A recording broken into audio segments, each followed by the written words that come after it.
Today's notes will be over finding rate of change. The rate of change is the change in y, that's what this triangle signifies, over the change in x. So we're trying to find the change in our y values divided by the change in our x values.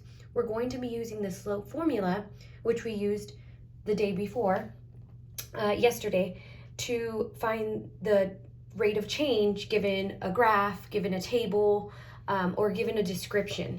So we are continuing with the same concept, but because this is going to be applied to real world situations, we're going to write our rate of change differently using words to describe our slope.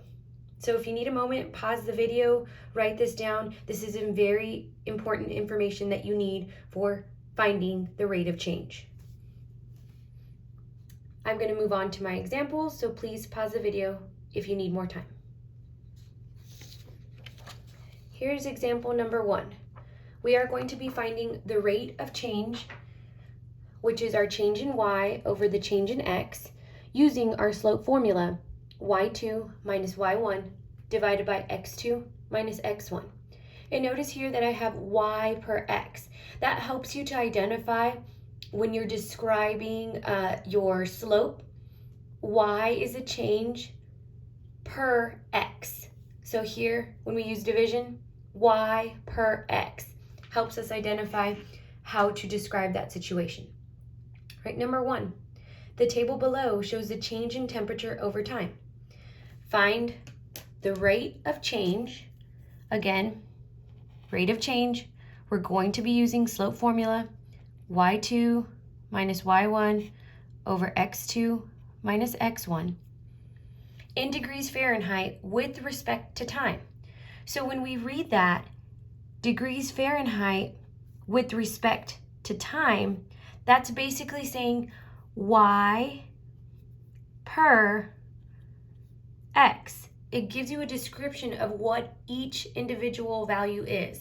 So our temperature are the y values on the right.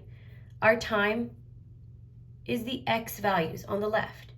So we can find the rate of change taking the 2 points from a table and applying the slope formula. So here we'll take the first point at 0,38, and we'll take the second point at 2,43. You can use any 2 points on this table and you're going to get the exact same answer. So let's go ahead and identify our x1 and y1. x1 is going to be 0. y1 is going to be 38. x2 is going to be 2. And y2 is going to be 43. So let's go ahead and apply the slope formula to find our answer. So when we apply the slope formula, we can draw out our fraction bar and our subtraction sign to indicate subtraction.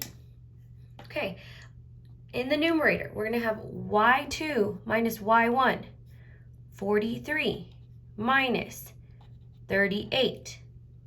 In the denominator, we're going to have x2, which is 2.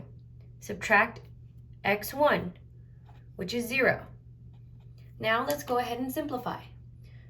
So 43 minus 38 is 5, divided by 2 minus 0, which is 2. So before we would just leave our answer and we'd be done. But now, because we're talking about the rate of change in degrees Fahrenheit with respect to time, we need to identify what each of these pieces mean. Well, my y values describe my degrees in Fahrenheit. So this is 5 degrees in Fahrenheit. The denominator, which is 2, the x values describe my time in hours. So 2 hours. My division sign in the middle refers to the word per. So I'm just breaking down what 5 over 2 means. 5 degrees Fahrenheit per 2 hours.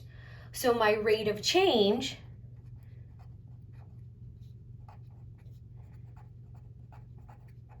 for this example would be 5 degrees Fahrenheit per 2 hours.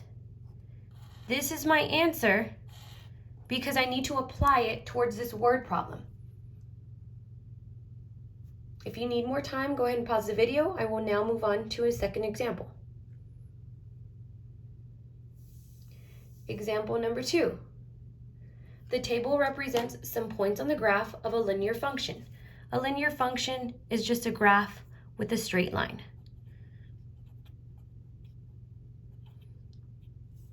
And we'll go further into linear functions as we move on through this unit, but it would not be a vertical line because a vertical line is not a function. So keep that in mind. What is the rate of change of y with respect to x for this function? So again, we're finding the rate of change. Rate of change, we're going to be using slope formula, y2 minus y1 over x2 minus x1. So you can use any 2 points on this graph. Let's go ahead and use the bottom points, these decimals, and let's see what happens. So let's go ahead and take this point 3 comma negative 10.5, 3 comma negative 10.5, and 7 comma negative 28.5. So let's go ahead and designate our x1 and y1. So x1 is 3, y1 is negative 10.5, x2 is 7, negative 28.5 is y2. Let's go ahead and use the slope formula.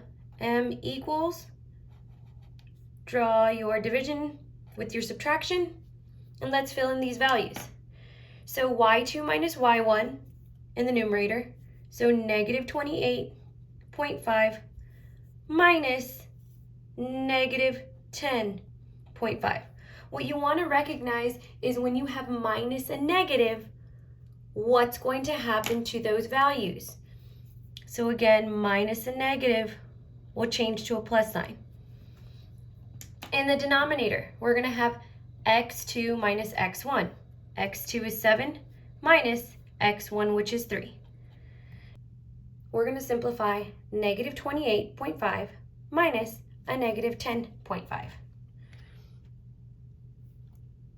So negative 28.5 minus a negative 10.5.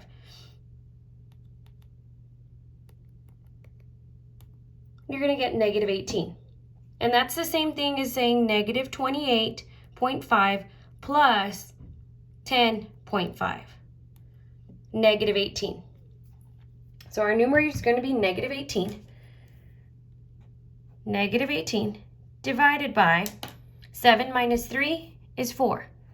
Now we just need to simplify because we can simplify negative 18 over 4.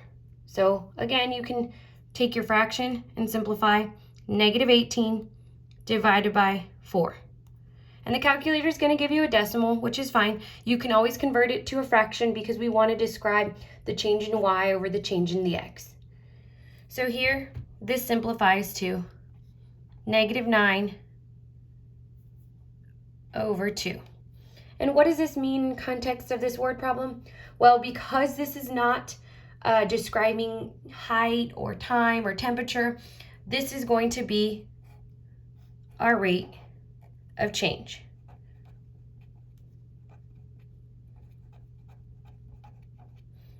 Or negative 4.5.